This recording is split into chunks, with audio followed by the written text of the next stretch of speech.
magaalada Bohole xarunta gobolka Cayn ama Bohole waxay ka mid ahayd magaalooyinka taariikhda soo jireenka ku lahaa geyga Soomaaliya barisamaadkii gobolkan oo caan ku ahaa deegaanka Saxmadeeqa oo ah balli kaga beegan magaalada Bohole dhinaca waqooyi bari 7 mayl kaas oo ku dhashay Sayid Maxamed Cabdulla Xasan oo ka mid ahaa dadkii taariikhda weyn ka dhigay qaaradda Afrika law aanay magaalada soo marin dawladda waaweyn soo maamulay haddana waxay ka mid ahayd magaalooyinka sida gaarka uga tilmaaman geyga Soomaaliya iyadoo dadka deegaankan ku dhaqan ay ku kala baxaan shariicada islaamka iyo geedka hoostiisa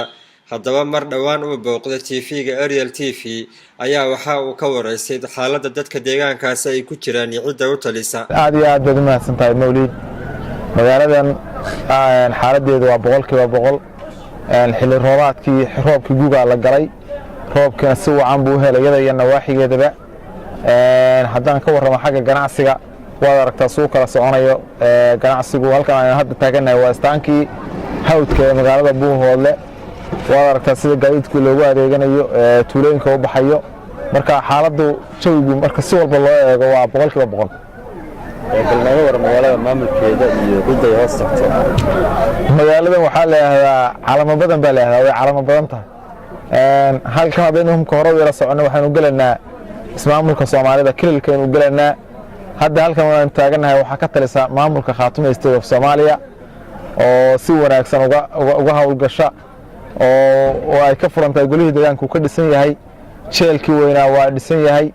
halkan waxa ka taliya maamulka Khaatumo ganacsigu marka ka horeysa magaalada waxaad moodaa inay wax si fahmayso oo ay soo kowcaso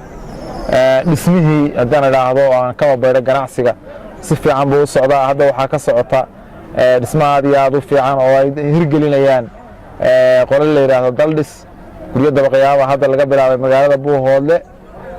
ganacsiguna si fiican buu uga socdaa magaaladu waxay ku jirtaa hadda xilli roobaad ah barwaaqo bashasha oo ganacsiguna uu soconayo si xawliya magaalada marka hadda waa haddi xagga maamulahaan waxa ka tiriya kulli magaalada maamul badan baa ku hirtamay magaaladu 100% horta marka hore waa nabadgelyo iska siyaasada badan yahay laakiin 90% dadku waa Soomaali weyn maxaan ku yiraahdaa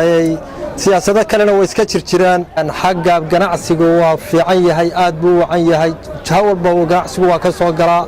nabadgelyo way ka jirtaa xagga deriska xagga maxaan ku yiraahdaa kilinka sharaad dhan walba nabadgelyo ka jirta 100% aad iyo aad baa loo wanaagsan yahay jawigu waa habi ما شاء الله lagu jira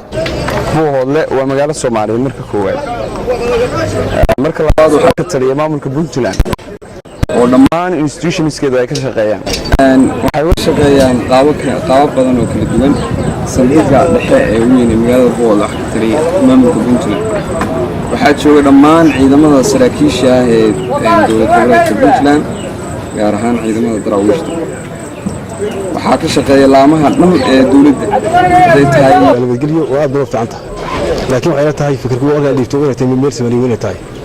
markasta aan waxa uu ugu dhaqmayo waa calanka Soomaaliyeed aad markasta oo dawladda madaxweynaha dowladda dhexe federaalka baa la daawanaya ama la xiiseenayaa ama marka soo galaan isla markii waa xalawada naga la oranaya hadda wadaasheeda iyo iyada basaamusha la ismaamulo.